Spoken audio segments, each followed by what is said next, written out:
Ya wah, kalau nasihat ulama, Quran sudah tidak didengar, maka alam yang milik Allah ini akan bicara.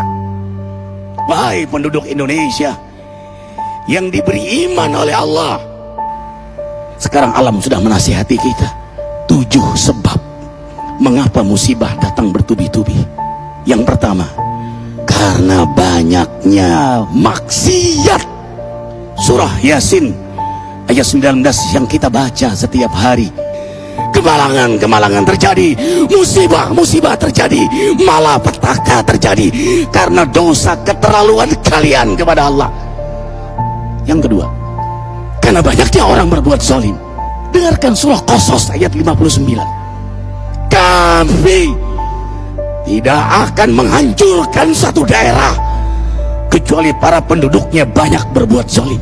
Anak durhaka pada orang tua, istri yang berani kepada suaminya, perampok, pembunuhan di mana-mana.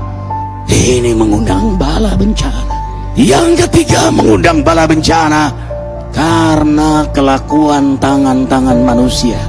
Rum 41.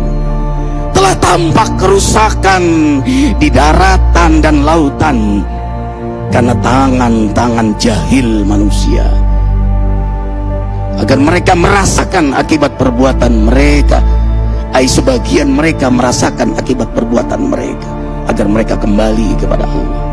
Yang keempat, bencana terjadi karena para tokoh melakukan kemaksiatan dan kezaliman. Dengarkan dengan iman, wahai penduduk Indonesia yang mulia, bila kami ingin menghancurkan suatu negeri, kami perintahkan para tokohnya untuk taat kepada Allah, tapi mereka maksiat, tapi mereka berbuat zalim, tapi mereka khianat kepadaku dan kepada makhlukku. Fahaqa alaihil qaul, maka haklah untuk mereka datang bala bencana seperti kaum Ad, kaum Samud, kaum Lut, kaum Nuh. Kami hancurkan sehancur-hancurnya. Siapa tokoh itu? Para pemimpin kita yang sumpah Al-Quran di kepalanya, demi Allah tidak korupsi. Lalu korupsi. Siapa lagi? Hartawan, orang-orang kaya yang dengan harta berpoya-poya, sombong, maksiat dengan kekayaannya di tengah orang yang banyak menderita. Siapa lagi? Ulama yang menjual ayat-ayat Allah dengan murah. Subhanallah. Yang kelima, mengapa bala bencana terjadi? Karena orang-orang soleh, orang-orang baik diam melihat kemaksiatan dan kemungkaran.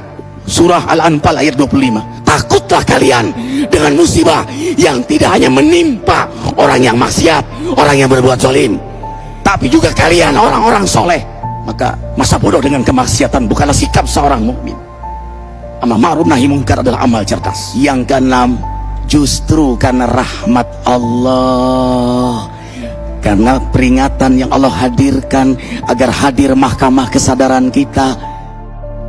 Ikhwah, dengarkan dengan iman surah Al-Baqarah ayat 155, 156, 157. Kami pasti uji kalian dengan sesuatu yang membuat kalian takut lapar, takut miskin, takut kematian.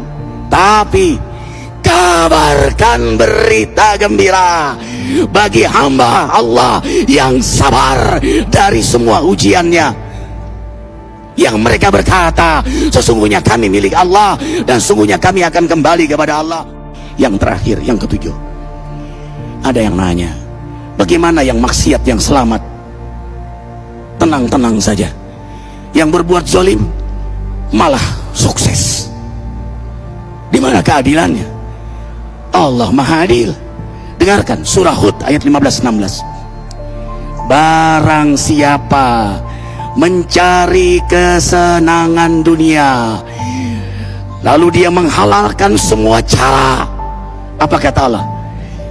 Kami beri, tapi di akhirat tidak mendapatkan secuil pun kenikmatan, malah nikmat di dunianya menjadi bahan bakar azab untuk dirinya.